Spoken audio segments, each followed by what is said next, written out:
Pero pagka ikaw naman ay nag-no, ay magkakaroon ng strike dito sa Nipawa, dito sa may meat plant na pinagtatrabahuhan namin.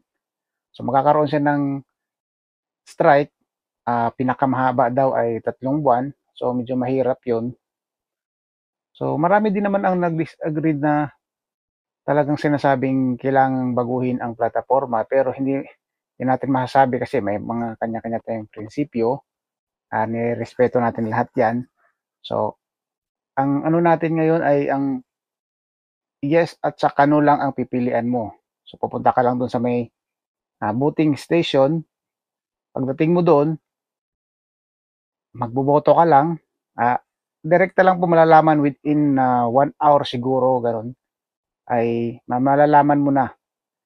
So yun nga, yung mga nangyari, nakinig pa kami hanggang sa bilangan. So sabay-sabay natin panoorin yung video. Makita natin kung gaano karaming Pilipino dito. Tara, play natin. Panoorin natin. Tara, let's go.